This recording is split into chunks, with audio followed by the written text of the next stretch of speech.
One of the experiences I trust every homebrewer shares is the feeling of awe that comes from witnessing the conversion of wort into beer through the fermentation process. Even after 15 years, I still get giddy when I see the first signs of airlock activity, a nice fluffy kreuzen developing on top of my beer. The worst is when this takes too long. You all know the anxiety that comes from checking on a batch a day after pitching and seeing no action. This is why we love Imperial Yeast, who pack 200 billion cells of the purest yeast into each pitch-right pouch, which assures quick starts, healthy fermentation, and predictably great results. I strongly urge all of our listeners to check out everything Imperial Yeast has to offer and let them know that you appreciate their support of the Brewlosophy podcast while you're at it. All right, on to the show.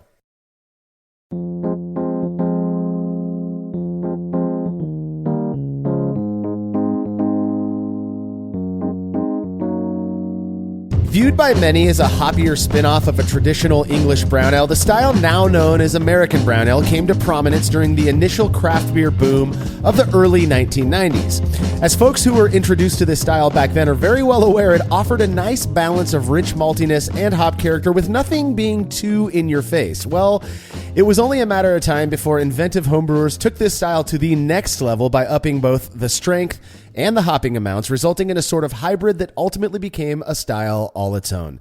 You're listening to the Brewlosophy podcast. I'm your host, Marshall Schott, and joining me on this episode to discuss Brown IPA is contributor Will Lovell. It's hard to harken back to the times where we used to want to put lots of crystal malt inside of hoppy beers. It's as much of a faux pas as that seems to be today. And so I kind of like this homage that we're giving to a style of kind of a, maybe not a bygone era, but, you know, kind of something you don't see a lot of anymore. And so it's really exciting to talk about Brown IPA today. Yeah, you know, I've mentioned before how my real introduction to craft beer happened in the early 2000s while I was living in the little town of Bellingham, Washington, where at the time there was just one brewery. That is not the case today, but that brewery was Boundary Bay, and they happened to offer a smattering of styles that were sort of like English inspired and then Americanized version of those. And one of those would easily qualify for an American brown ale. I think they referred to it as a nut brown ale, but I loved it and ended up brewing many versions of that myself. It actually wasn't until 2011 though that I first tried, what people were referring to as a brown IPA. And I consider myself pretty lucky because it was Tasty McDole's very famous Janet's Brown Ale brewed by Russian River Brewing Company. Suffice to say, I was absolutely blown away by that beer. Unfortunately, this is a style that never really gained much notoriety on the commercial front, so it can be really difficult to find around town or at local breweries.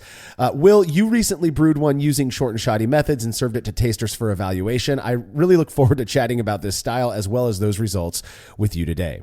If you enjoy this show and you want to help us to continue producing it, please consider becoming a patron of Brewlosophy, which you can do over at patreon.com/Brewlosophy. By making a small monthly pledge, you're going to receive rewards like access to unpublished contributor recipes, unique discounts at YakimaValleyHops.com, and an invitation to a monthly live Q&A session with somebody in the brewing world. Our first guest of 2025 is somebody you've likely all come across at some point, host of the awesome craft beer channel on YouTube and author of the new book, The Meaning of Beer, How Our Pursuit of the Perfect Pint Built the World, Johnny Garrett. I had the pleasure of being a guest on an episode of the Craft Beer Channel a few years ago, and Johnny was recently interviewed by Cade on the Brew Lab. He's such a cool guy, as funny and whimsical as he is knowledgeable about brewing and beer. Given his book's claim about beer basically building the world, I've no doubt this is going to be a kick-ass session. To be part of it, make sure to make your pledge of just $3 or more by Friday, January 24th, as Johnny's going to be hanging out with patrons that Saturday, the 25th. All past sessions are stored on our private Patreon and Facebook pages, so patrons can go back and watch them whenever they like. Learn more about all of the rewards we offer for your support and become a patron today over at patreon.com/Brewlosophy. And just a side note on these monthly live Q&As, we're experimenting with a different way of doing them that doesn't involve Facebook. So if you've been avoiding joining at that tier because you hate Facebook, which we understand, this may be your opportunity to try it out now because we're doing something a little different.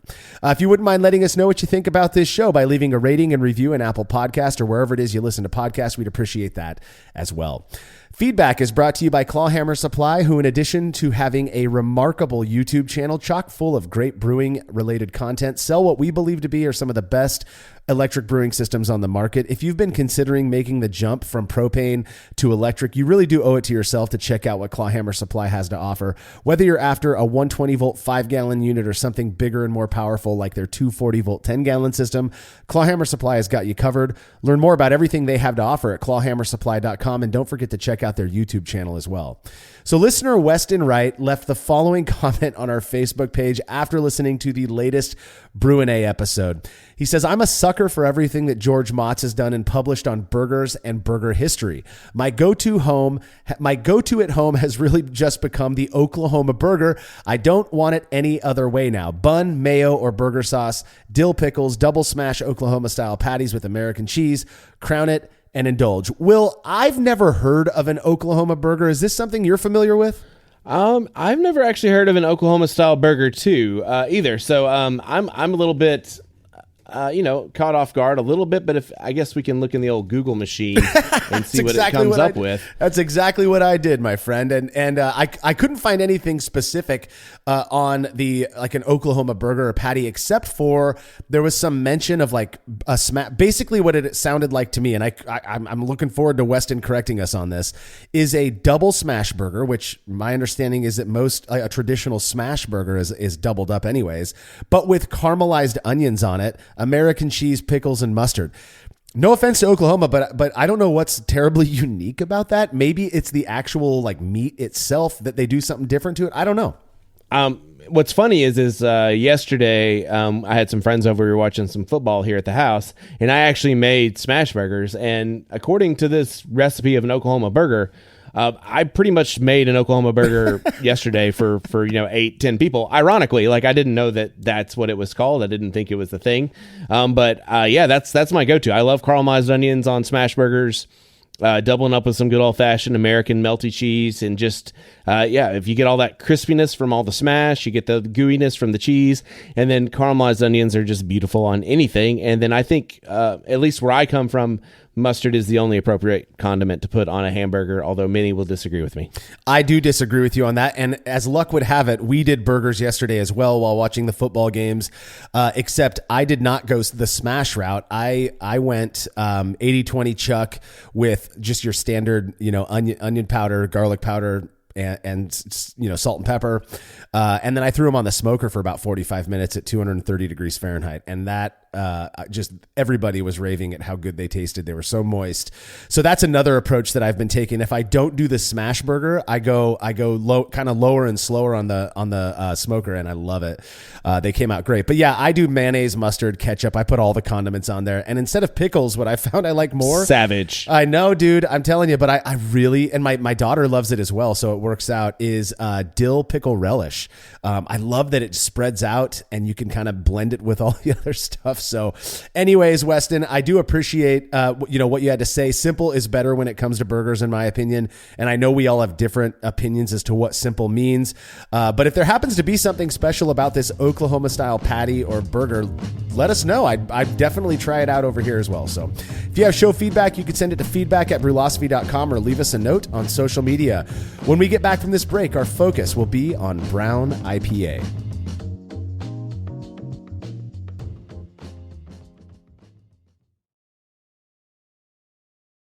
As every brewer knows, the best beer requires the best hops, which Yakima Valley Hops provides fresh from the source to brewers around the world, carrying everything from classics like Cascade to modern favorites like Galaxy and Mosaic, as well as other ingredients and gear. Yakima Valley Hops has it all. And don't forget to check out their new podcast, The Late Edition, where the YVH crew goes into depth on our favorite plant with industry experts. Head over to YakimaValleyHops.com now to see all they have to offer, and subscribe to The Late Edition wherever it is you listen to podcasts. I'm no tech genius, but I know if I want my business to crush it, I need a website now. Thankfully, Bluehost makes it easy. I customized, optimized, and monetized everything exactly how I wanted with AI. Within minutes, my site was up. I couldn't believe it. Plus, Bluehost keeps me protected 24/7. No more worrying about hackers. I just relax and focus on my customers. So, whatever your hustle may be, secure your online presence in 2025 with Bluehost. Head to Bluehost.com to start now. We all know that designing recipes is really fun, and doing it well is so much easier with good software. We at Brewlosophy recently made the switch to Brewfather, and honestly, y'all, we could not be happier. Brewfather utilizes the latest technology to bring you the most robust cloud-based recipe design software that can be accessed anywhere, on your phone, tablet, desktop, and even offline. It also works seamlessly with numerous third-party devices to make it easier to monitor every step of your brew. I know change can be difficult, but trust me when I say you need to go to brewfather.app today to try it out for yourself. That's brewfather.app. Stop hitting snooze on new tech. Upgrade the whole team at Lenovo.com.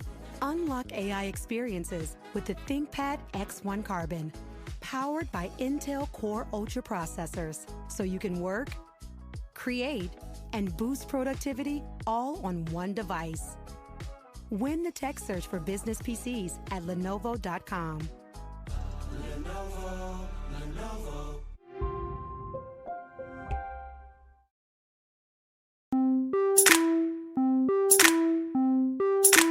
Go big or go home. This is a saying I often think of when it comes to American beer styles. If something good exists, there's no doubt we're going to figure out a way to make it stronger and likely hoppier, which is exactly how the Brown IPA was developed. Now, if you go and you look like online for a history of Brown IPA, or if you look in the BJCP style guidelines, it's pretty funny. In fact, there's not much there. It just says, see American Brown Ale.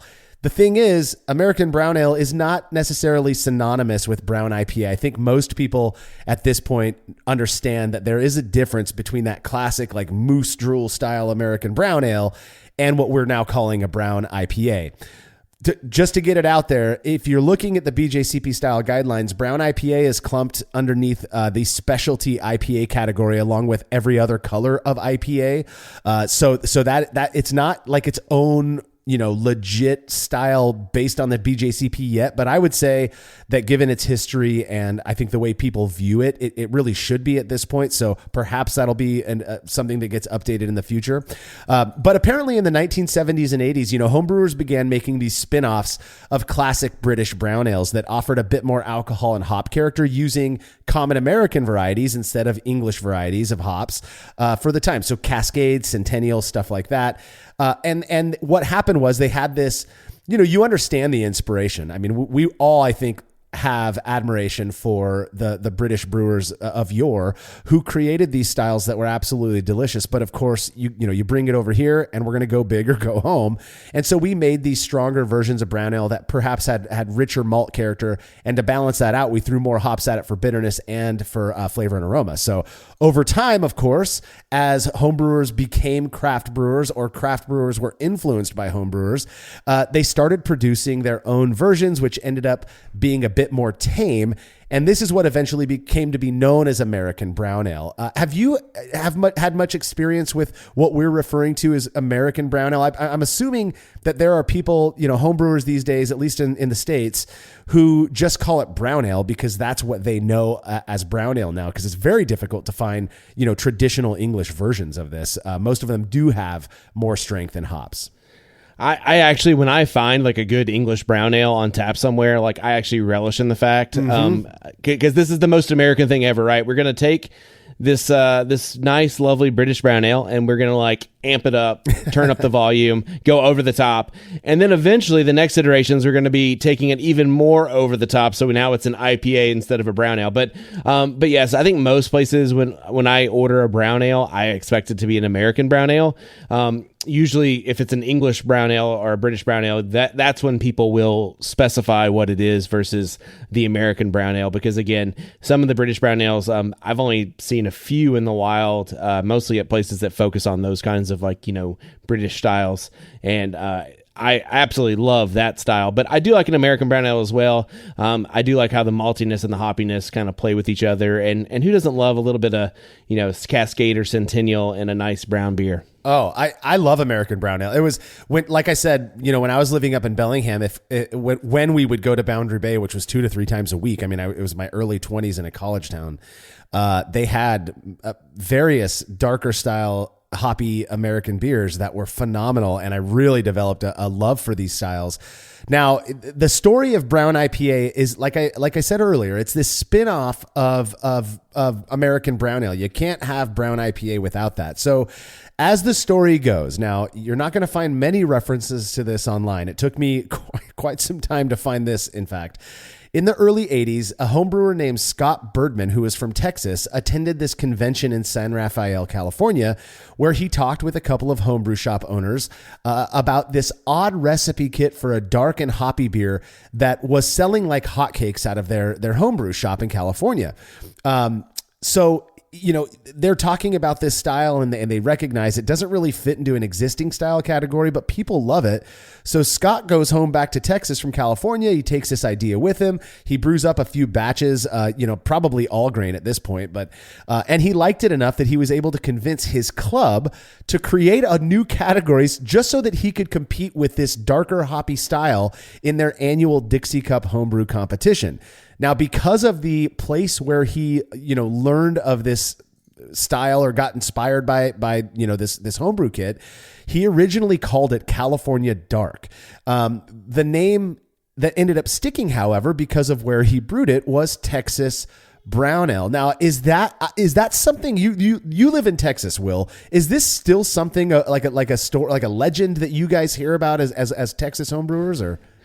So I'm actually tempted. So the Dixie Cup is something that's put on over in Houston. It's I'm trying to remember if they still do it anymore, to be honest with you. It's some of these really great competitions that are traditional. Somehow they always just kind of, some of them have sort of faded off because just the lack of support. And so I don't even know if they're actually doing the Dixie Cup anymore, but that homebrew club is still around. So it'd be really cool to go over to Houston sometime and crash one of their homebrew club meetings and still see if they can tell the legends of Brown IPA.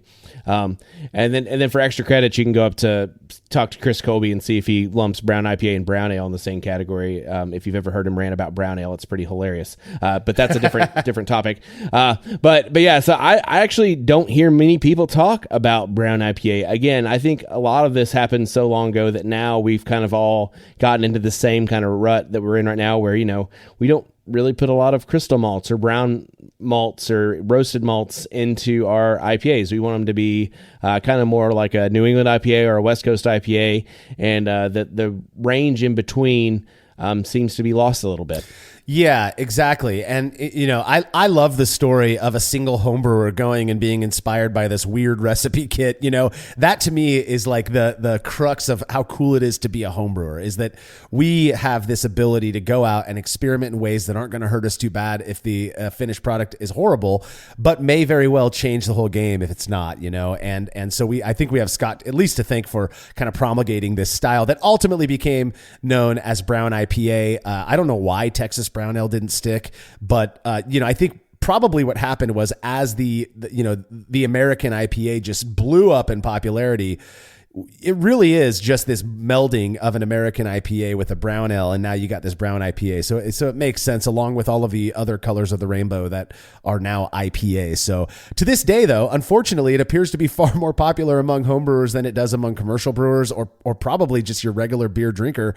I think that's fitting because it's where we got started, but at the same time, it can be very difficult to go out and find yourself a real tasty Brown IPA at the store or pub. So that's really interesting, though, because red IPA has been pretty popular. Maybe not as popular as it was 5-10 years ago, but you still can find red IPA.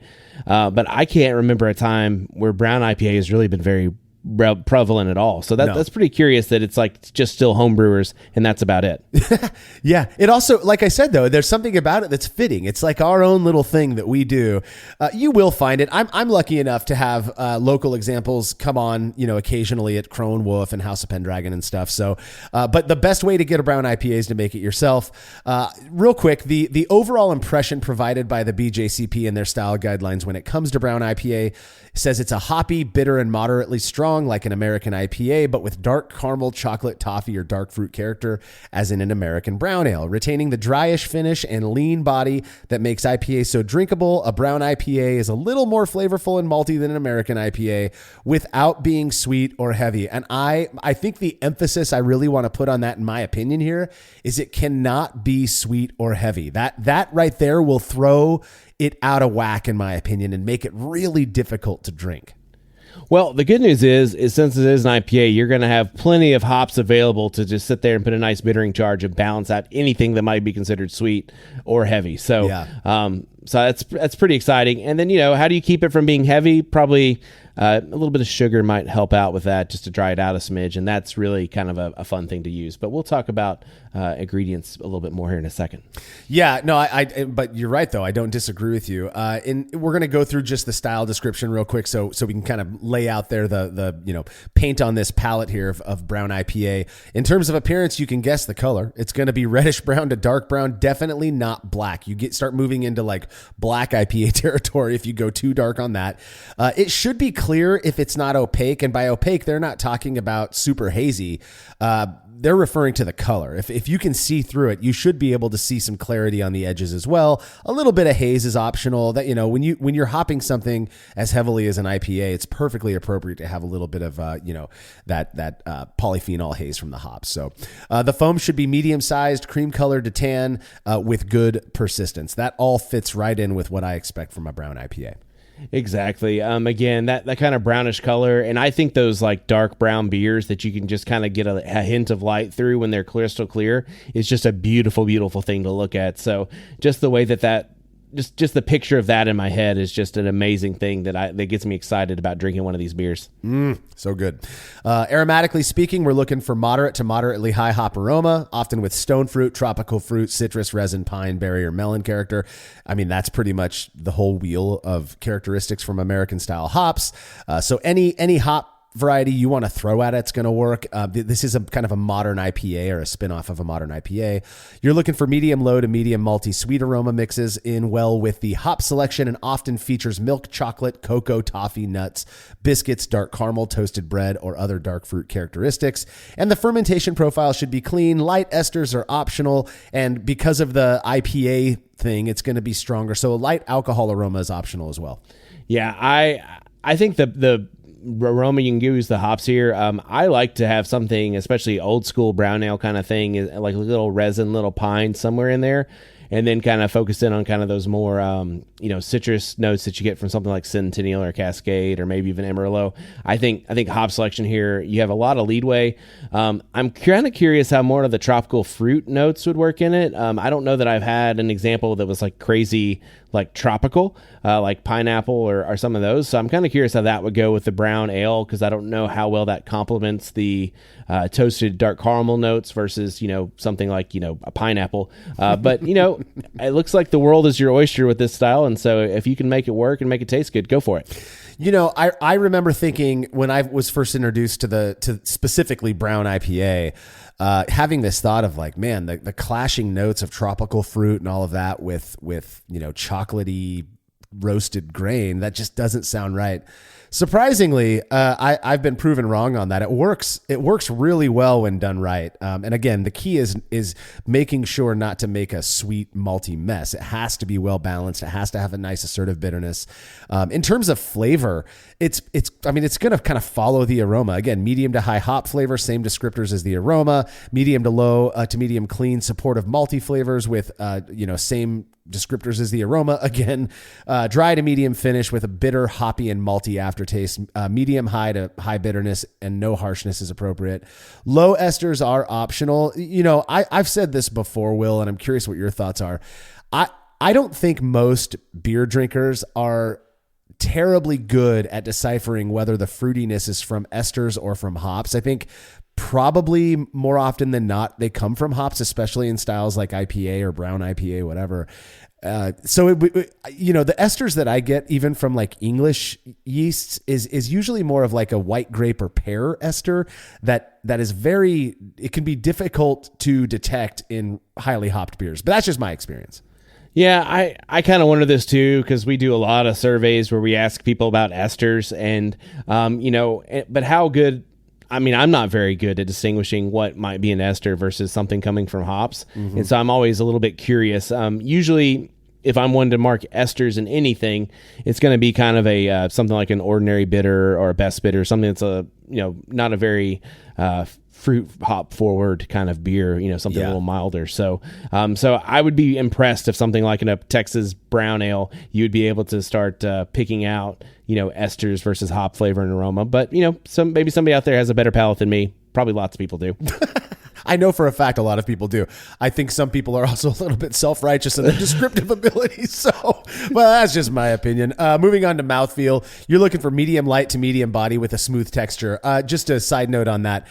That plays into the ingredients selection, and we're going to get into that in a minute. But I really feel like if your focus is on creating a medium light to medium body, and you take the steps to do that, you're likely going to avoid that overly cloyingly sweet thing that can happen with darker beers like this, at least the ones that have a decent chunk of caramel malt in them. So keep that in mind. You're looking for medium to medium high carbonation with no harshness, though a light alcohol warming is perfectly acceptable so long as it doesn't overwhelm the palate. In terms of vital stats, where are we at with that, Will? Okay, vital stats. So your OG can be anywhere between 1056 and 1070. Your FG can be anywhere between 1008 and 1016. So this gives you a pretty broad range, anywhere between 5.5% to 7.5% ABV. So you could kind of make it anything from, kind of sessionable all the way up to more of like almost a double IPA kind of strength. And so that's kind of a lot of wiggle room to play with.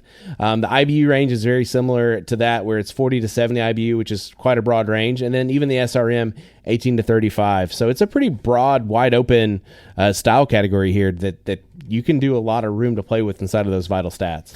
Yeah, and for the SRM, if you look at a chart, you're seeing exactly what the BJCP describes. 18 is going to get you that it's brown but with red tints, right? 35 SRM it's like borderline black, but it's still more brown than it is black. So, you have a lot of wiggle room with what roasted grains you want to throw at this beer to produce that color and flavor, which is what makes these styles fun. And if you look at recipes for like red IPA and you put that next to brown IPA, the notable differences are only going to be in the roasted grains that are used. They might have the same caramel malt in them. They might have the same base malts, but the amount and type of roasted grain used in either, and the same goes for black IPA. It's just kind of this spectrum where you're selecting different grains. So on that, you're looking to use, honestly, if you take your favorite American IPA recipe or West Coast IPA recipe, I've never done it, but I wouldn't recommend going with the more modern like hazy IPA recipes, only because I don't know if you want to see what that would look like in a glass at the end of the day, but whatever. You take your standard American IPA recipe and then you add some darker crystal malts, lightly roasted chocolate type malts, something like pale chocolate or even like an American roast chocolate malt, just to get you that color with a little bit more malt character. That's really what this, your grain bill is going to look like. So it's funny that you mentioned there's not that much difference between them. I've actually, not necessarily for brown IPA, but for red IPA, I ordered ingredients from a store, homebrew store to get delivered to my house during COVID. And I didn't have a mill at the time. And so I ordered all this malt bill from them and they packaged it and they sent it to me. It was just for a standard regular IPA, not a lot of crystal or anything in it. And they ship it to me and it wasn't milled. And so I messaged them back and they said, oh yeah, well, we'll make it right. Just, do whatever you want to with that grain and we'll ship you another one. And so they shipped me the mill grain and I brewed that, but I also went ahead and ordered a malt mill and some, caramel malt and some other things to go into that IPA thing. So I wasn't brewing the exact same IPA. And so I basically, with just a few minor tweaks in the crystal malt that I used, I had a red IPA a, kind of a more of American IPA, both, from essentially the same malt bill with only just a few tweaks here and there. And I think I use the same hopping as well, just a bunch of Amarillo. So it's kind of funny that you brought that up, because I haven't done it with brown IPA, but I've totally done that with red IPA. And it's just literally the additions of just a few kind of character malts here and there can really change the whole appearance and a lot of the flavor profile. And it's pretty wonderful to see. Yeah, that's exactly it, right? Is all you're doing is taking your American IPA recipe and you're adding, I would say, fairly specific grains. And in the case of brown IPA, I really think it's important to avoid at least too much, highly roasted grains like roasted barley or a black malt and stuff like that, because you could start moving into too dark of a color, but the territory of that black IPA where it's more coffee like as opposed to chocolate and cocoa like. So stuff to keep in mind. In terms of hops, obviously you're going to favor American and New World hops, particularly the fruitier of the lot. So things like Centennial, Simcoe, Amarillo, Citra. One of my favorites for styles that tend to have a richer malt bill is you blend a little bit of Chinook in for that initial bittering charge, and it just contributes this sharp bitterness that is not, if it's overdone, it can be a little bit unpleasant. But I believe Sierra Nevada is a good example of a brewery that regularly uses a Chinook for bittering, and it just has that, to me, beery, ability to balance that sweetness in the beer, and it just tastes like good craft beer to me. I know people who have made brown IPA with New World hops like Galaxy, Vic Secret, stuff like that as well. Dude, I think Amarillo is one of my favorite hops, but I love how Amarillo plays so well in a lot of these different, especially like red IPA, brown IPA, some of these more maltier based styles. Another one that's kind of I think is plays in that same kind of category is Vista, and I love Vista and what it's been doing. It's relatively new the last few years, but Vista's been a great one as far as like American hop to throw in there. But Amarillo and Centennial, or Amarillo and Cascade, is just one of those combinations that it works really well in a lot of different styles, and I absolutely love it. But I think you could also get away with some of these Australian hops. I think it'd be interesting to see what Galaxy might do in one. So again, the world's your oyster. Just go for it. Yeah, I've had a brown IPA that was made primarily with Galaxy, and it was really good. It didn't have, what I love about Galaxy is the fruitiness. I think that's what a lot of people love about it. It doesn't seem to me to contribute the type of bitterness that I feel works the best in these more malty hoppy styles like red IPA and brown IPA. But that, again, your mileage may vary. You may have a completely different approach to making these styles of beers that make them come out, different than mine do. So now yeast is another area where you got a little bit of wiggle room but I think it's fun because it gives you so many options for what you can, what the finished beer can how it finishes and how it tastes based purely on fermentation character. I think the go-to for this style is going to be something clean and American like the Chico strain, AO7 Global, WLP 001, Y Yeast 1056, stuff like that. But my favorite brown IPA that I've made was fermented with the Fuller strain, which is Imperial Yeast AO9 Pub, or I believe it's WLP 002 English Ale and Y Yeast 1968 or 69, something like that. But it's sourced from the Fuller's Brewery in England. And that to me, you have to play around with your process a little bit to ensure that you get the nice expected dryness from this style. But there's something unctuous that I get when I ferment hoppier, stronger beers with this strain, and I love it. I'm kind of with you. I think for attenuation reason, like something like AO7 Global, the Chico would probably attenuate out maybe a little bit easier with a little less effort. But something like AO1 House or AO9 Pub, like those British strains and the way they play with all the malt characters and the malt flavor, and again, what esters you do get as kind of an accent on the back end, they all play really well into something like a brown ale or a brown IPA. And so I'm kind of with you. I think I would go towards AO9 Pub or AO1 House, one of those British strains, just because of how the maltiness just shines with those two yeasts somehow, especially AO9 Pub. Fuller strain is fantastic. I'm with you. Oh, it's amazing. And for people who are as geeky as we are when it comes to the yeast stuff, if you look at something like AO1 House, which I believe is WLP 007, a lot of people, at least back in the day, used to presume that was the Stone Brewing Company yeast, that they used the Whitbread Dry strain. A lot of people talk about Safale SO4 English Ale as being the same thing as, this Whitbread Dry strain. My understanding is that it is the original Whitbread strain, so it doesn't attenuate as well as AO1 House. So again, you can just modify your mash schedule or do some other stuff to ensure you get that good attenuation that you're looking for in a stronger brown IPA. Now, okay, adjuncts, you already mentioned. Sugar is a very commonly used ingredient or adjunct ingredient that can, for styles like IPA, any of the colors of IPA, just to make sure you're getting that strength without adding too much body and that kind of viscosity that you can get in the mouthfeel if you overdo the grains. So I think it's a great idea. My brother one time sent me, he also brews occasionally, and he sent me a few bottles of this like maple brown IPA. He lives out in Buffalo. They have, maple farms, and it was phenomenal. And he added maple syrup to it. I didn't taste the maple in it, but it was dry and absolutely delicious. So you have a lot of options when it comes to other, alternative fermentables as well. All right, let's talk a little bit about the approach that you would take to brewing a brown IPA. Little disclaimer, and I've said this before in past episodes where we talk about kind of modern American style beers, or even those that are influenced by British beers.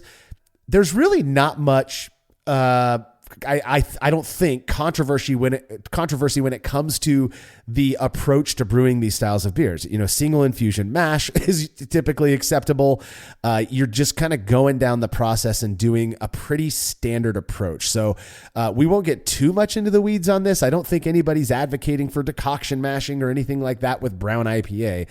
Something that I think is very important, and this is the case for all styles, but especially hoppy styles, is the water chemistry of, that you're going with for brewing brown IPA. And in my opinion, if you are making any version of an IPA, with the exception of hazy IPA, of course, I really like to lean into that sulfate being higher than the chloride, just to make it. Not only does it emphasize that hop crispness and flavor, but it also contributes to the beer being perceptibly drier, in my opinion. I would 100% agree. Again, just like you want to use sugar as an adjunct to kind of like thin it out and drive that kind of dry quality to it without getting kind of that sickly sweet, you also want to drive up the sulfate over the chloride. 1.5, 2 to 1 would be great. And that way you can at least, give that perception of crispness and increase kind of those, that hoppy, piney resinous character that you get from a little bit more of whenever you do a higher sulfate to chloride ratio. And so I 100% agree. Water chemistry is the lever you need to push on this one to keep it from being a cloying sweet mess. Yeah. And if you happen to you're not into adjusting your water minerals, stuff like that, that's okay. Just be mindful that if you make a beer like this and it comes out kind of not hitting the marks, on your palate, or whether in terms of mouthfeel, flavor, aroma, whatever, it may very well be that the recipe is great, that your water chemistry just wasn't on point. And I used to completely disagree with that opinion. I have done a full 180. So I've made beers that I thought turned out bad again, and only adjustment I made was the water, and it completely changed the entire profile of the beer. So very important piece when it comes to hoppy beers. In terms of the mash, I mean, I think most people would contend single infusion mash for 60 to 90 minutes. Your mash temperature, I would just go for 148 degrees Fahrenheit or 65 C as a matter of course, because it's an IPA. I want it to be dry no matter what. But that's especially true if you are going to go with a notably less attenuative yeast strain like AO9 Pub. If you're using something that is more attenuative like AO1 House or even the Chico strain, you can get away with going kind of that happy medium of about 152 to 154 Fahrenheit, which is like 66 to 67 or 68 C. That would work as well. Yeah, I think, again, pretty standard mashing schedule. I think I pretty much default to 152 most of the time, and so I have a tendency just to kind of like hit that number and go because it's programmed into my all-in-one. But this might be a style that it might benefit for me to take the extra 30 seconds and knock it down a few degrees. So I think we're right on point here with single infusion. Now, if we want to boil, it's 60 to 90 minutes to achieve adequate isomerization of alpha acids, reduce the risk of DMS, and give many opportunities for a lot of hop additions, which you might want to do in an IPA. Yeah, I mean, I think most people understand that when you talk about a boil, you're talking about anywhere, a floor of 60 minutes with a ceiling of whatever long you want to boil your wort. With IPA, this is particularly important because you need to get that bitterness to balance the sweetness. So you're going to use a lot less hops if you bitter at 90 minutes, for example, than if you throw them in at 15 minutes. And it can, if you're thinking about it just in terms of bitterness, that can be wasteful. So again, things to keep in mind: a standard boil though, 60 to 90 minutes. Once that boil is complete, you're going to quickly chill it, as we always try to do anyway, to ensure a good cold break. And then you're going to transfer as little trub as possible to the fermenter. Despite claims that trub, has some nutritious value, you're probably going to hit it with some oxygen because it is a higher OG wort before pitching your yeast. Nice big slug of yeast from a starter or multiple pouches to ensure good fermentation and reduced lag. If you're using these standard ale yeast strains, you're going to ferment anywhere between 66 Fahrenheit and 68 Fahrenheit. That's 19 to 20 C for probably, a week, give or take 3 or 4 days. Also, don't forget, we're going to be dry hopping this beer. It is an IPA, and the dry hop addition is likely, especially in modern times, is likely going to be quite hefty.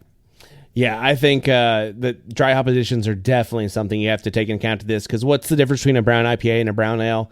And I think for the most part, dry hopping is going to be amongst one of those big things that separates this from being just a regular brown ale. Maybe some late hop additions in the boil, but definitely that dry hop addition is going to be in there. So, and then at the end of the day, when you get done, this is, again, supposed to be a beer that's like mostly clear if you can see through it. So, I mean, might we use some gelatin finings or some biofine in here to kind of get some of those particulates and suspension to drop out? Might you run it through some kind of mechanical filtration? I don't know. I think gelatin would sound like a pretty good safe bet to me. Yeah, on the homebrew scale, I think, using some sort of a chemical filter like gelatin or biofine or Clarity Firm is probably a good thing. You can obviously just rely on time. The paradox in that is that the longer you wait, yes, it's going to clear up, but at the same time, the flavors that you really want in an IPA are likely going to start kind of getting muted as well. So something to keep in mind there. I'm all about the gelatin. It's very easy. It's quick, and it works really well without stripping the beer of hop character. I don't know how many times we have to do experiments on that to to prove to people that it's not the detrimental stuff that a lot of people seem to think it is. Once that beer is nice and clear and ready to drink, you're going to package it up, hit it with CO2, or you can, obviously you can naturally condition these beers as well. You're aiming for anywhere between about 2.2 and 2.5 volumes of CO2, which is going to be nice and fizzy, but not sparkling. It's not going to be soda, which is upwards of, 3 volumes of CO2. You also don't, you obviously you can do whatever you want, but I think the standard is anywhere between 2.2 and 2.5. It's not going to be like a cellar carbonation like you might expect over in England. So when you think of a good brown IPA, we've spent the last half hour talking about this style. What is it you're looking for in an example that's going to please your palate? Brown IPA, again, I think I'm going to use this word that has kind of some weird connotations in this day and age, and that word is balance. Yeah. And the reason I say that is because, again, you're looking for something that's going to have those nice chocolate, toasty, maybe even some cracker and bread crust flavor to it, and then you're going to balance that out with this hop bill, and so you have something that has the potential to be kind of a very malty, almost sweet brown ale, but because of the hops you're using, maybe because of some adjuncts that you're using and the mashing temperature, you're gonna make this really nice kind of marriage of malty goodness, for lack of a better term, to go with all this kind of really fun hop aroma and flavor that you're gonna throw in on the other side of it. So to me, I think this is like an homage to when we sought balance in all things. But I love it when you get those chocolate, those cocoa, those toffee, biscuit notes, and dark caramel notes in there, and then you just balance them out with this nice hop bill, hop additions. And to me, it can be a really beautiful thing. Yeah, I agree with that. And, I'll say it again, that to me, you're looking for an American IPA that just happens to have some qualities of an American brown ale in it. And that means, like you said, chocolate, nutty, toasty, maybe a little bit of cracker, but you really want that kind of cocoa chocolate thing because that's what makes it unique and different. And again, one of the ways somebody described it to me when I was poo-pooing it, 15 years ago was, well, have you ever had, an orange chocolate that has like orange or cranberries or anything like that in it? Oh yeah. And I really actually enjoy that. Well, imagine, you have this whole palette of hop characteristics to play with this beer that you're not overly doing the chocolatey roasted stuff. It's just there, and it can work insanely well if you're into that kind of thing. If you're looking for commercial examples, good luck. I am under the understanding that Russian River Brewing Company still does throw Janet's Brown Ale on from time to time. So if you happen to be in Santa Rosa or Windsor, California, you can give them a call and see if they have it on tap. Dogfish Head used to have their Indian Brown Ale, and I've had that. I wasn't a big fan of that beer. I feel like they kind of overdid the bitterness in it. But again, that was 20 years ago that I first tried it. Other than that, you maybe request it from your local, craft brewery and see if they'll do a one-off batch or something. You're going to have to brew it yourself if you want Brown IPA. And, I love American Brown Ale. I love American IPA. I love the mishmash of these as we call Brown IPA. After trying Janet's Brown Ale, though, I realized how wrong I was in my initial impressions that this style wasn't going to work. And in the years since, I've made and sampled some seriously delicious versions of this specialty style. Well, you recently brewed one up using short and shoddy methods, Will, and you served it to blind tasters for evaluation. We're going to get into those results when we're back from this break.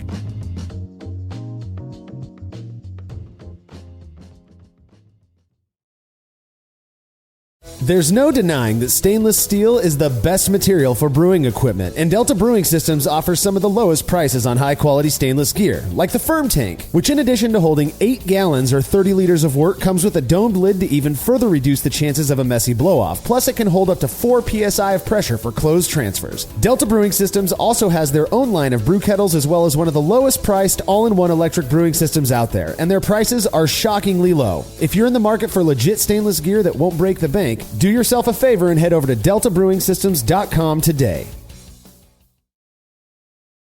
The new and improved Brewbuilt X3 Unitank conical fermenter has arrived, and I'm here to tell you it's a thing of beauty that comes with some awesome features, like an 8-inch tri-clamp lid in place of the complicated band clamp, 4 crossbar reinforced legs to improve stability while giving more access to valves, horizontal ports on the cone that allow for smaller batch sizes, and an oversized 3-inch bottom port with butterfly valve and tri-clamp flex chamber collection vessel. Brew like a pro at home with the Brewbuilt X3 Unitank. Head over to morebeer.com right now to learn more about this rad piece of gear and pick one up for yourself. Have you ever thought about adding a port to your kettle but held off because you didn't feel like drilling into your gear or sending it off to have someone else do it? From the makers of the world's fastest counterflow chiller, the Exchillerator, comes the Hangover, the easiest way to add extra ports to your kettle as well as countless other options. Mount a faucet to your keg for easy portable pouring. Set up the perfect whirlpool arm. Hold a heating element in place. All of this and so much more without permanently modifying your gear. Manufactured right here in the United States, the Hangover offers brewers too many convenient solutions to list here. So head over to Exchillerator.com today to see what the Hangover can do for you. I'm no tech genius, but I know if I want my business to crush it, I need a website now. Thankfully, Bluehost makes it easy. I customized, optimized, and monetized everything exactly how I wanted with AI. Within minutes, my site was up. I couldn't believe it. Plus, Bluehost keeps me protected 24/7. No more worrying about hackers. I just relax and focus on my customers. So, whatever your hustle may be, secure your online presence in 2025 with Bluehost. Head to Bluehost.com to start now.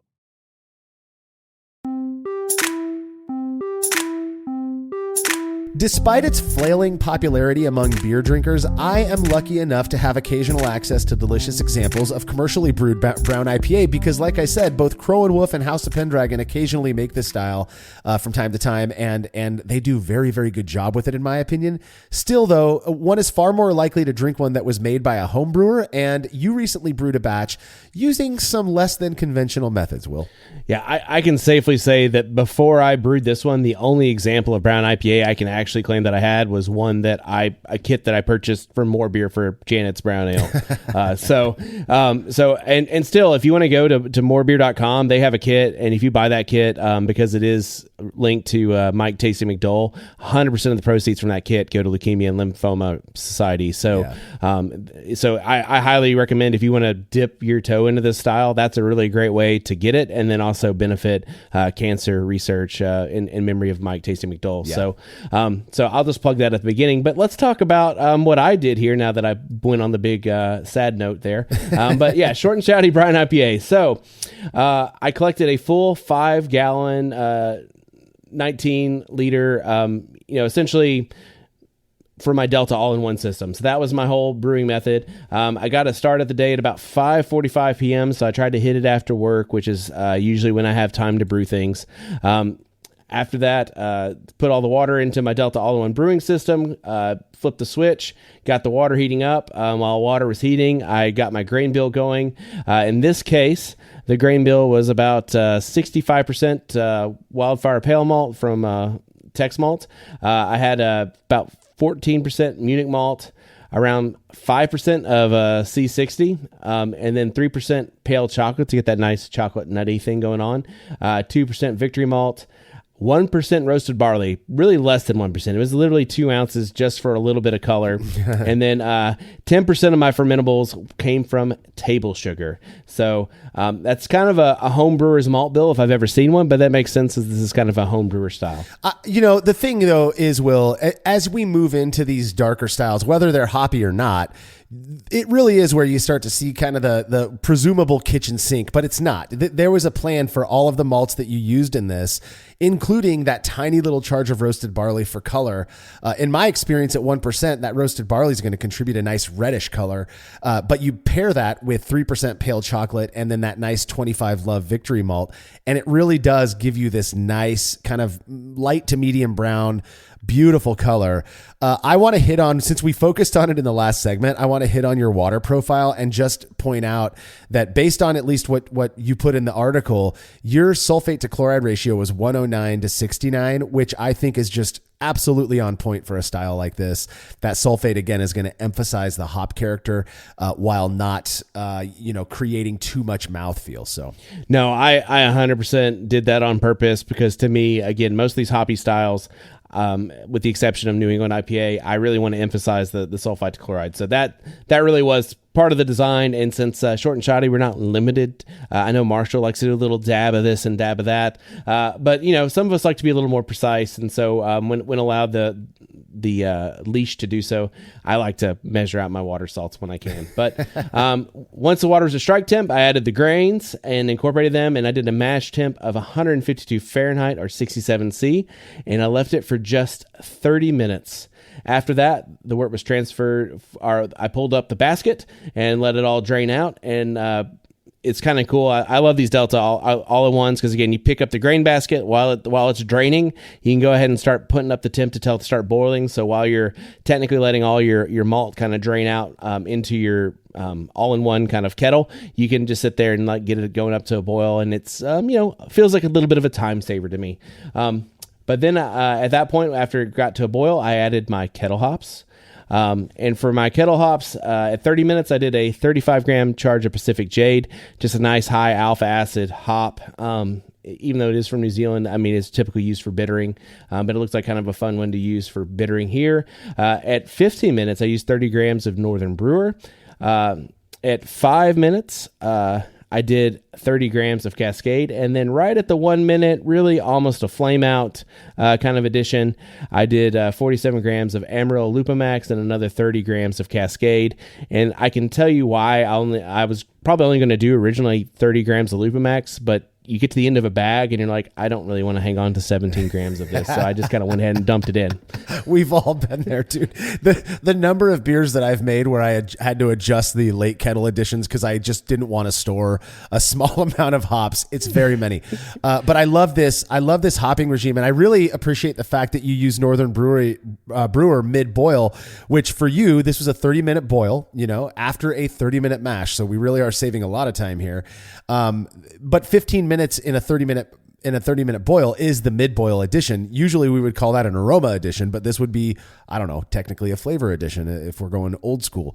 But Northern Brewer, you're looking at this kind of woody, classic hop character, right? But with this woody and even subtle minty note to it that if you've ever had a well-made California Common you're quite familiar with.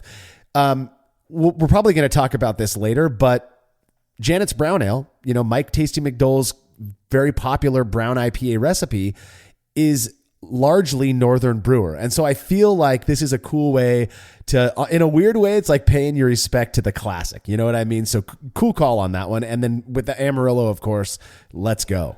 Dude, I will just say this about Northern Brewer, though. It is a fantastic hop.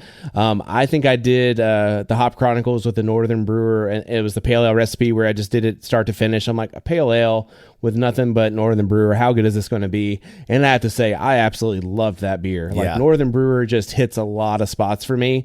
And it, yes, I did kind of do a little bit of a nod to Janet's Brown by throwing it there in the middle of everything. So thank you for noticing, Marshall. I appreciate it. If I'm anything, I'm a noticer of things. Yeah, I'll tell you what. But let's not forget, though, that this is also around the time you added the sugar was to the boil, right? Right.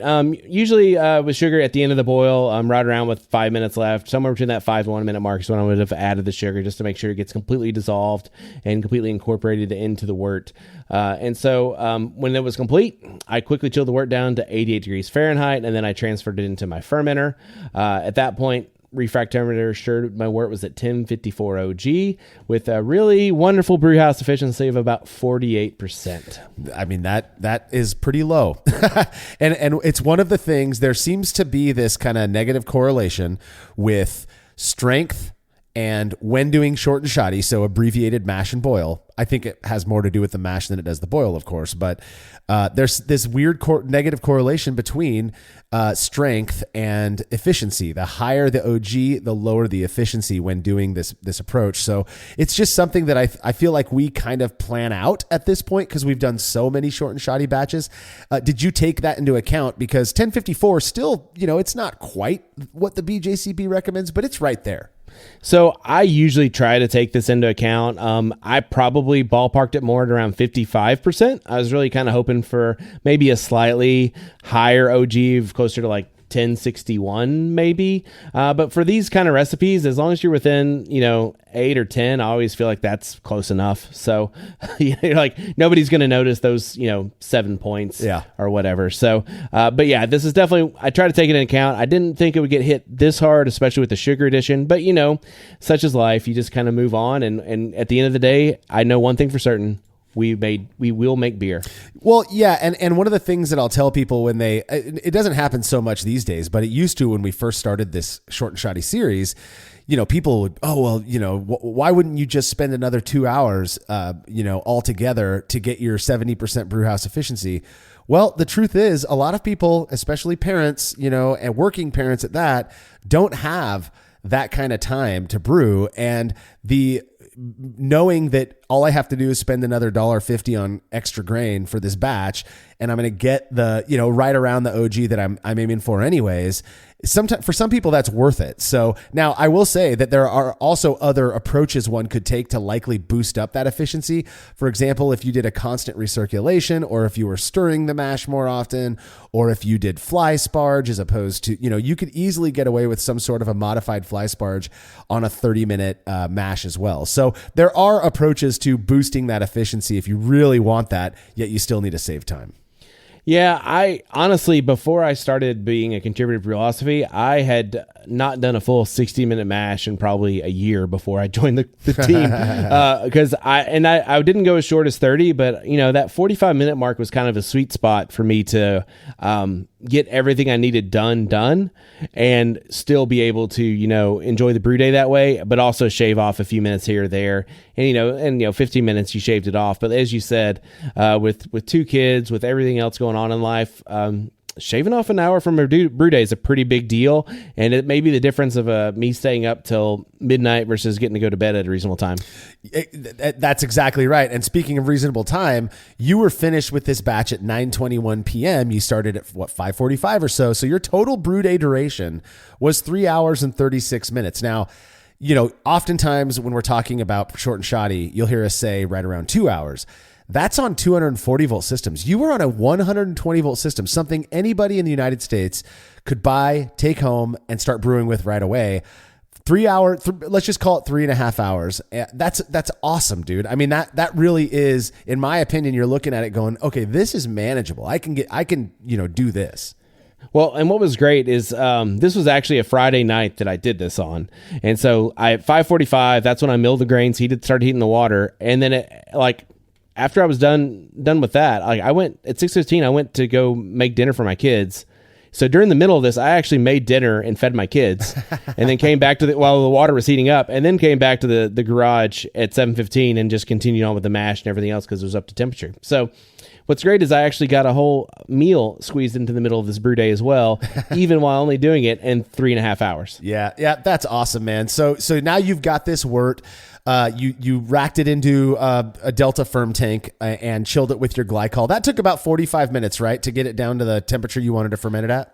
So I don't normally time it, but what I do know is if I set the glycol, it usually is somewhere around 45 minutes because I will start cleaning while it's cooling. Yeah. And usually by the time I'm done cleaning up, it is down to where I want to pitch yeast. And so I feel like this has revolutionized my Texas brewing because our groundwater in the summertime, because I brewed this in June, is so hot. And so when you start cooling things down, as you know, in Fresno, getting it down to 88, 90 degrees is about as good as you're going to get sometimes. And so having the luxury, because it is a luxury, it's not a necessity, of being able to put it in that Delta Firm tank, getting it cooled down, by the time I'm done cleaning up, and then being able to pitch that yeast is just such a luxury that I have really enjoyed about having this glycol unit and these Delta Firm tanks to do that with. Yeah, I couldn't agree more. I'm glycol as well. And boy, I thought, back when I started, glycol, that's just for the pros. No, it's insanely accessible these days. And if you're really into this thing like we are, it might be just the thing that keeps you, again, like you said, it's a luxury. It's not necessary, but boy, is it helpful. So you fermented this one with Imperial Yeast AO9 Pub. Hell yeah. That's my favorite yeast for IPA, any sort of IPA that's not hazy. And you kept it at 66 degrees Fahrenheit for 19 degrees Celsius. According to your notes, you dry hopped this one about 4 days into fermentation. Yeah. Yeah. Usually about 3-4 days is when I would do it. So yeah, that tracks. About 4 days in, we did the dry hop edition. I have kind of one of those hop bongs now, so you can just kind of put it on and bleed out CO2, or purge the whole little pipe with CO2, and then twist it in and let the hops drop in. But yeah, 4 days in fermentation, 45 grams each of Amarillo, Lupamax, Centennial, and Vista. I love this hop combination of Amarillo, Centennial, and Vista. It is really good in brown IPAs, but I'm here to tell you it's really good in some other styles as well. I've used a similar mix in what do we do? Amber ales, red IPAs, and normal IPAs. This is just a great mix for people to go out and try if you've never tried to use Amarillo, Centennial, and Vista. And Vista's a fantastic hop, and it's dirt cheap. So yeah, go out there and check it out. Again, this is like a side comment here. If you haven't tried Vista, you got to try Vista. If you haven't played around with Lupomax hops, you don't know what you're missing.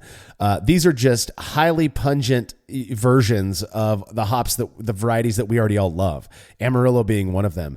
This blend, 45 grams each of Amarillo, Lupamax, Centennial, and Vista, yes, please. I would drink that all day. Oh, dude. And because of my crappy efficiency, it came out at about 10, 11 FG. So I had a nice crushable 5.6% ABV Brown IPA on tap, and you can bet that sucker went fast. Oh, dude, that honestly though, 5.6% ABV, that's like where I want it these days, you know? God, that sounds great. So now we're going to get into the results here in a minute, but so you're done fermenting, you cold crash down to like 34 degrees Fahrenheit or 1 degree C overnight before transferring it to a CO2 purged keg along with some gelatin finding. So you made the decision to fine it with gelatin in order to encourage clarity. Yes. Again, especially with these brown beers, I do think it helps to be able to kind of hold it up to the light and just get that little glint of brown yumminess coming through. And so I really like the way, darker beers look with some gelatin finding. So of course, I did add gelatin just to get it cleared up. Again, short and shoddy, just because we are cutting corners doesn't mean that we don't want it to look nice. Or taste nice. I mean, a lot of people, when I first started this series, 7-8 years ago, were like, why are you fermenting in, sanitized fermenters? You should, ferment in dirty. I'm like, no, that's not the point of this. The whole idea is, what can we really get away with? And it was based off of our experiment results. We've never done an experiment comparing a dirty fermenter to a clean one. That's not what we're interested in. So, slow your roll a little bit. I think everything you did here sounds right on point. You then, put that keg in your keezer and you let it carbonate over a couple of weeks before serving it to tasters. Now, before we get into those results, I'm looking at the photo. It looks about on point with what I would expect. It's got that kind of lighter brown color, still darker brown, but it's not, almost black. It is solidly brown color beer that does have what seems to be, I'm assuming it's more of like a polyphenol haze from that heavy dry hop edition. But other than that, it looks really solid. So when I use this Wildfire Pale Malt, there's two things that happen. I get really great head retention. I also have trouble dropping haze. And it's just really specifically when I use that malt. I think it's a great malt. I think if you're making a hazy IPA, it would give you haze for days. And sadly, it kind of gives me some haze in some other beers as well. But it's actually, it's a great tasting malt. It's a great malt. And the head retention you get, you always end up with this nice, beautiful cap of foam, because that's from me pouring it in my garage and walking outside to take a picture. So that cap of foam stayed the whole time. And that's really one thing I've noticed with that Wildfire Pale Malt is that it gives me lovely head retention. So if you're struggling with head retention, try Wildfire Pale Malt. You may not give you a clean looking, clear beer, but it will give you some lovely head retention. And if you go to the website, there is an Easter egg back behind there, Marshall. Can you see the picture of what my dog is doing for you out there in the background of that picture? Oh, I see it, my friend. I was going to comment on that. An Easter egg. Oh, very, very nice. Well, this beer certainly is of the appearance that I would drink the hell out of it. So on that, let's talk a little bit first about your impressions, prior to collecting data and evaluating what other people thought of it. What were your thoughts about the way this beer turned out, brewed in the craziest way possible? I thought it was really on point, to be honest with you. I thought that you're trying to get all things in balance with this style. And so I thought the nice malty sweetness with the toffee caramel notes blended and balanced very nicely with a lot of the citrus and resinous notes from the hops. And so I think that the toast and coffee malt flavors, chocolate flavors, all those things were there. And then this nice balance with one another. So maybe it's just because we've been doing short and shoddy for a little while and I got, my few, more than one or two under my belt, but I thought this one kind of nailed it pretty close in my opinion. So I thought it was a great beer. Would you agree? I mean, I didn't taste this unfortunately, but would you agree that, maybe a little bit more strength would really kind of position it as an IPA over just say a hoppy American brown ale? Or did you feel like it hit the mark for brown IPA as well on that front? I think the difference between a brown ale and a brown IPA, I think a lot is going to have to do with your dry hopping regime, because that's where you're going to get a lot of that more aroma characteristic from it. And so I think it, ideally in an ideal world, I wish it would have finished closer to 6.5% instead of, the 5, whatever that it ended up as. But overall, I think it pretty much nailed it. I don't think most of us can taste the percent alcohol anyway. So yeah, it's more of a feel thing. I can drink 3 of these and still be able to walk, as opposed, so ultimately you served this beer to 22 tasters, participants whom were informed of the style and given the BJCP style description before being asked to evaluate it. And out of that, so we ask a whole bunch of questions on this survey, and one of the first things that we glean is what we call the average characteristic rating. So in terms of how hoppy, malty, and dry the beer was, tasters rated the malt as being the strongest characteristic, which I suppose makes sense, but it was only stronger by 0.1. Both hoppy and dryness were rated a 3.0 out of 5. So if we look at that kind of more broadly, it looks to me, and it's funny that you were using the word balanced earlier, because it sounds to me like tasters on average perceived this beer as being quite balanced in terms of maltiness, hoppiness, and dryness. Yeah, if you actually look at the graph that you put on the website article, like if you look at it, it's like it almost looks even. It's like malty's only ahead by this slight percentage. And so when I look at this graph, I just think to myself, I think I might have nailed this one. Because again, if we can get them arguing over hoppy, malty, and dry attenuated, then we've done something. Yeah, I agree that this is sort of what I would expect. Nice and dry. So these aren't independent, right? Or they're not dependent on each other, I mean. So, it's not that a lot of people will look at this and say, well, if it's hoppy, that means the other stuff has to be lower. No, that's not how we do it at all. They're all independent of each other. So hoppy, malty, and dry is exactly what I expect from a brown IPA. So on this front, I think we're doing okay. When we break down the different characteristics, we'll start with hops first. You had 6 tasters feel that spicy and pine resinous were the most prominent hop characteristics, so 6 each. 4 tasters endorsed fruity, 3 went with earthy, 2 went with floral, 1 went with dank, caddy, and then nobody said that they felt melon, berry, or onion garlic were the most prominent hop characteristics. It's always surprising to me how inconsistent those ratings can be, but again, subjectivity of experience here, really. And to me, I would expect, based on the hops that you used, for pine resinous and then maybe fruity to be the 2 most common, but a lot of people picked up spicy. So yeah, I don't mind the spicy. Again, when you're tasting these things in the way these surveys are designed, like, there's a lot of kind of overlap with where did this flavor come from. And so, and some people might, when they pick up that pine resinous, it can be a little sharp. So maybe they do get a spiciness from it that they perceive as that. But yes, I kind of perceived it to more be that piney, resiny, which I wanted to go for in this kind of brown IPA style. Again, with some hints of citrus to go in there with it, with that little fruity thing. Dank caddy guy, I'm sorry that you thought it was dank and caddy, but that happens. And sometimes I get a little upset. I wish some more people would have picked the other ones just so I could have been perfect and hit all the marks. But today we didn't. Of course you do. Well, in terms of the malt character, this is another one where I'm like, this doesn't really jibe with the description that you gave of it on all fronts. But 6 people each noted nutty and roast as being the most prominent malt characteristic. 5 people went with toasty, 4 people caramel sweet, 1 person said cracker bread crust, and nobody endorsed chocolate. If those 6 people who said roast had said chocolate, I'd be like, all right, this is on point. But I do wonder if some people checked the roast box because of the color of the beer and not so much that it tasted like coffee.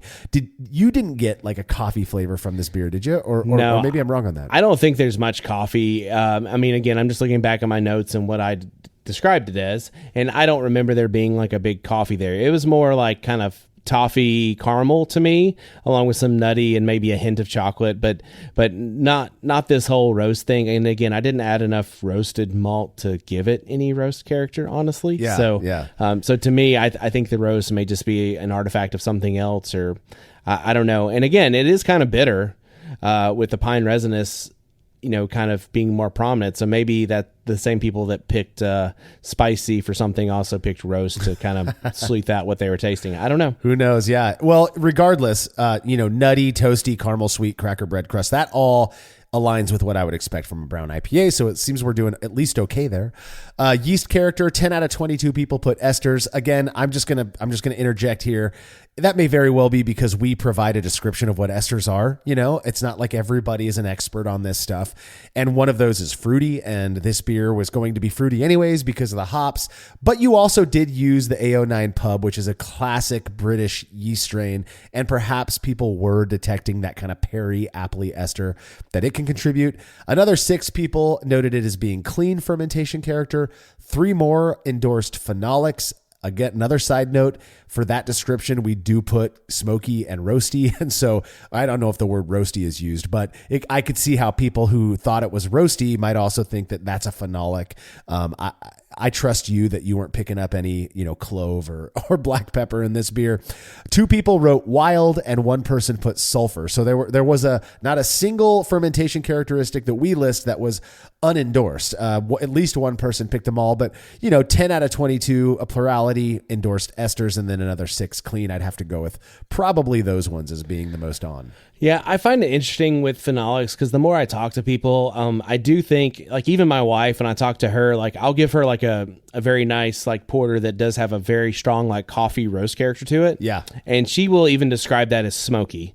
And so I think when people interpret roast, they do interpret it as smoky. Again, I didn't get much roast character from this, but but I'm not other people. I don't have their palates, so I'm always curious, what they're tasting. I wish I had a way to look inside of their brain and like translate their taste descriptors to my taste descriptors, but we don't have that, so we have to go with the survey instead. Yeah. I mean, I spent a whole career, basically doing that, and I still don't have the secret for getting inside other people's heads. So here's the interesting thing: if I'm drinking a brown IPA and I pick up what I know to be a phenolic characteristic, I'm going to mark that as an off flavor. In this case, not a single person endorsed a single off flavor in this beer. So regardless of the way they evaluated these different characteristics in terms of hops, malt, and yeast, they didn't feel that it was off. And so it's almost like you mentioned, it's just a part of their conception of what, these flavors really are and how they describe them. So I think that's pretty interesting. Yeah, especially the 2 people that marked wild and don't detect an off flavor. That kind of is that's a wild observation in my book. But mileage may vary. We'll see how it goes. Yeah. So the 2 questions that I think the most people are most interested in.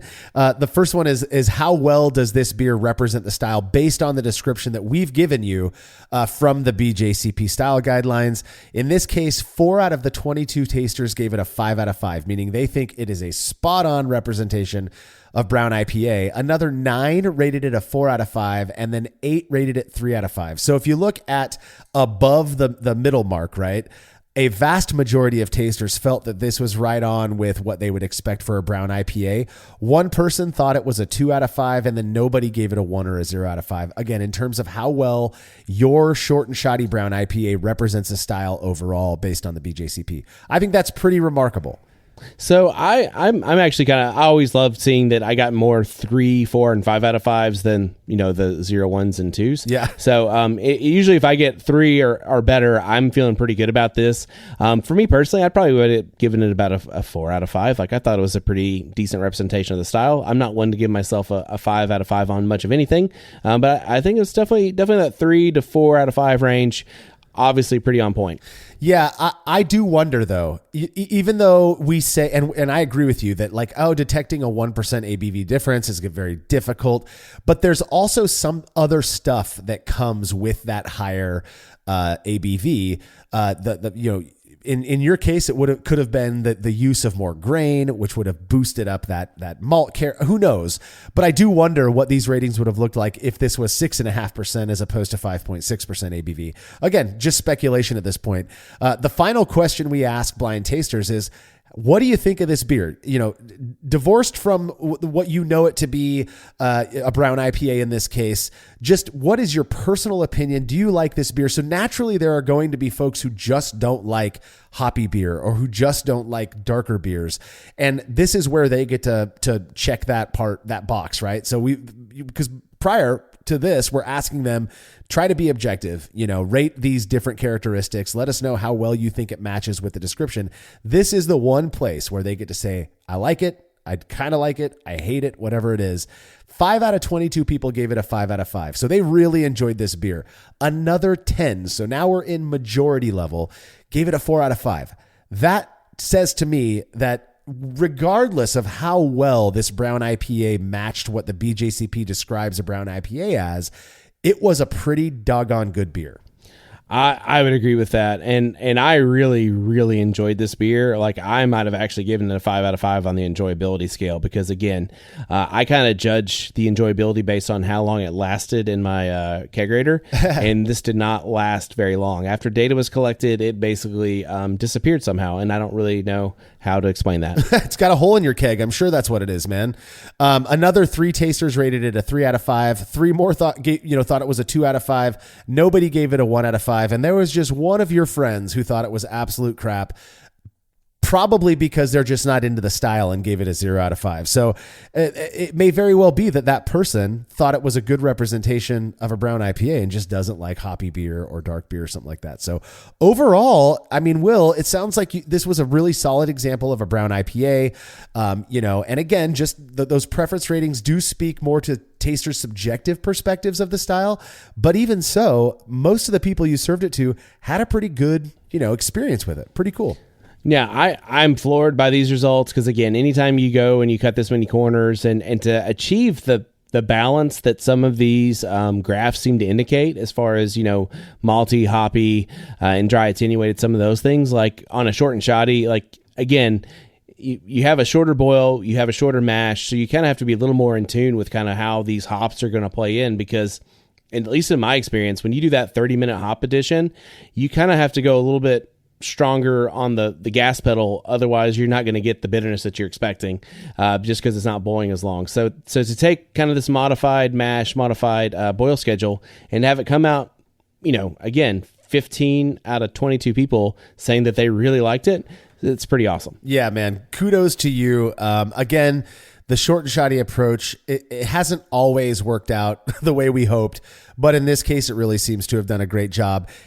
Are there anything, if you were to go back and rebrew a short and shoddy brown IPA, is there anything from this experience that you would adapt or change in the subsequent batch? I might lower my mash temp a little bit just to kind of get that ABV up a little bit. Or, alternatively, I could add just another like half pound of sugar or something and try to get that ABV up a little bit closer to where I wanted it.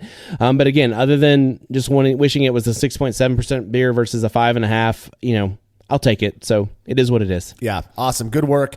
We do have one comment. Austin Young said, he actually asked a question. Is this similar to Janet's Brown Ale? Rest in peace, Mike McDowell.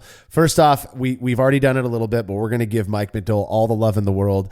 I genuinely believe that if it weren't for Tasty, the beer world as we know it wouldn't be what it is. I feel like he was such a huge component to opening people's eyes to these different approaches. And I mean, whether it has to do with the way he fermented lager beers to styles like brown IPA. So rest in peace, Mike McDowell. And honestly, if you have the opportunity to drink Janet's Brown Ale at Russian River, you have to do it. It is an absolutely excellent beer.